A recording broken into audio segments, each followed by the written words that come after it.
Hi, Carl here. Welcome back to Carl's Corner. I've got another video for you with some more information. First of all, I'd like to do a little bit of housekeeping. If you are liking the videos, I recommend that you subscribe and click the little bell icon in the YouTube video there. That will notify you when I've put up more videos so that you don't miss any. And as far as the likes go or whatever, that's fine. I'm not in this obviously for any money. I just want you to make sure you get the information that I'm trying to share.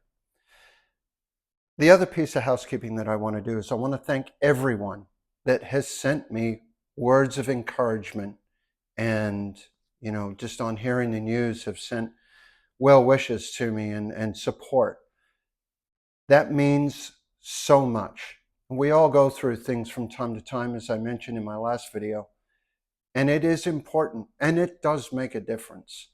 Knowing that you have all that positive energy behind you and that support, it's invaluable. So thank you very much.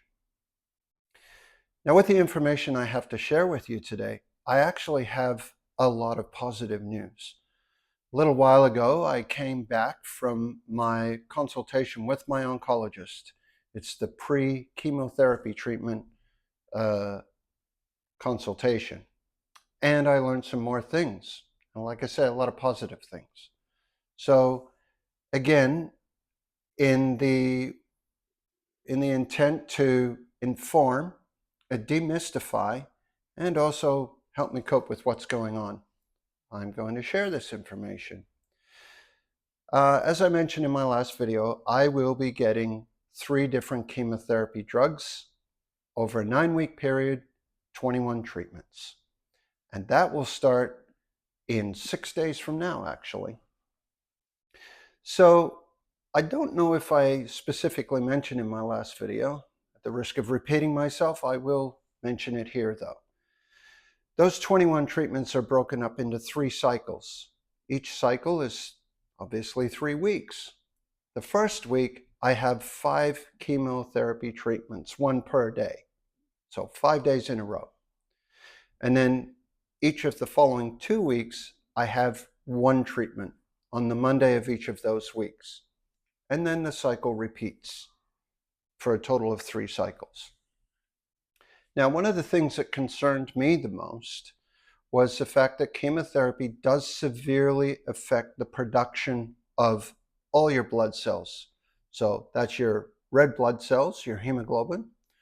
So that's obviously for oxygen and everything else. Your white blood cells, which is your immune system, essentially, and your platelets. Platelets are what makes your blood clog. So if you cut yourself and, you get a scar, you get a scab or what have you from the blood clogging and drying, that's what platelets do. So all of those things get pretty diminished on chemotherapy. And so my main concern about that actually was the immune system part of that, because while you're getting chemo, you are more susceptible to secondary infection or illness. Well, the one thing I learned, however, is that I thought that, the chemotherapy did all that to your immune system and your blood cells throughout the treatment. And then for quite some time longer, it would take my body some time to build that up again. But that's not the case. So what I learned is that when I first get the drugs, the red blood cells, white cells, and platelets do diminish, and they kind of go down on a scale, right? But then, after that first week in the cycle, the following 2 weeks, the blood actually comes up again. All those blood cells start recovering right away. And that is actually why they cycle it the way they do, because they want your body to kind of recover again, get a little more strength before they they basically hit you again with the big treatments. But what that also means is that after the 3 cycles are done, once the 21 treatments are finished and the chemotherapy protocol is all finished, the body immediately starts to build up those blood cells again. Now, there's always a possibility that there may be some side effects where that may affect that, but those are very, very rare. The great news is the body starts to recover very, very quickly. Now, some other side effects do take longer to recover from. I think I mentioned last time in my video that one of the side effects is neuropathy. So neuropathy is where the nervous system gets negatively impacted by the chemotherapy as well. One of the things they talk about as a side effect while you're getting the chemotherapy is tingling in the fingertips and toes. That's neuropathy. Now, another thing for me personally is that I have nerve damage related hearing impairment. And so what happens is because those nerve cells are already kind of compromised, the chemotherapy will affect that. And my oncologist told me I can expect to have more hearing impairment. Couldn't tell me by how much, but he said that that will probably happen. And there is a likelihood that even after, maybe 8 to 12 months of the nerves healing or what have you, I may actually have permanent increased hearing impairment. We'll see what happens. But I'm really encouraged by the fact that the blood doesn't take that long to recover. As I mentioned in my last video, the prognosis is very good. Survivability rates are extremely high for this kind of cancer, seminoma, and I'm at stage 2B. The other things that I will be experiencing, I may have mentioned before, dry mouth. So those are the kinds of cells that that the chemotherapy really affect, and they're the similar type of cells that are produced in the bone marrow, and it's all part of it. So that's basically the big part of the update that I wanted to mention. There's a lot of my anxiety, I have to say, has been relieved because I thought for sure that I would be facing months and months of really hard recovery. Now I know that's not the case. I will be, like during the 9 weeks I'm actually getting the chemotherapy, that is going to be difficult. That is going to be challenging.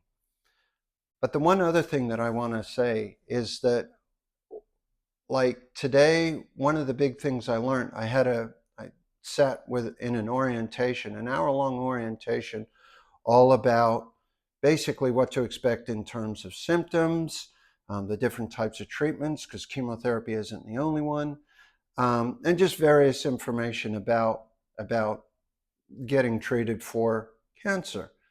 The fantastic thing about it is that where I live here in Victoria, the amount of support is incredible. For instance, they have a dedicated 24/7 cancer nurse telephone line. So here in BC, we already have telephone nursing support. If you have something wrong, you want to consult with a nurse over the phone. But this is dedicated for cancer patients, this one. And I can call them anytime, and they'll help me out with whatever. And if they need my oncologist to know what's going on. So it's really, really excellent. And I share that information because God forbid anyone who's watching this video who lives in either Victoria or British Columbia, has cancer and has to go through what I'm going through. Please know that here, the support and the care and everything else is just second to none. So that's about the only update I have. You may have noticed that I did get the haircut. Oh, and I'll end on this funny note. So I did get the haircut because I am going to lose my hair And what I didn't want happening is I didn't want it to fall out in clumps or what have you. So I got it cut short so as it starts falling out, it's a little more manageable. Well, in this orientation today, and they're showing the slides, they actually had a point of not getting your hair cut or shaved before your first treatment. So, of course, I had a little chuckle of that because I've already cut my hair. But the reasoning is very interesting and sensible. What they said was not all cancer drugs cause hair loss. And there is a possibility that before your first treatment, they may change the drugs that they're actually going to give you. So it is possible that you may not get the drug that causes hair loss. So I thought that was kind of funny, and there's some more information for you. In my case, however, that's not going to happen. My oncologist confirmed today I'm definitely getting the drugs that he's prescribed. I am going to lose my hair. So for me, cutting the hair was okay. Anyway, I hope you find that informative. Again, thank you all for your support. I will probably post another video after my first treatment or after the first week. It depends on time and things like that. So it'll be a little bit before I put up another video, again, to share experience and information. But for now, thanks for watching and thanks for all your support, and we'll talk to you soon. Bye for now.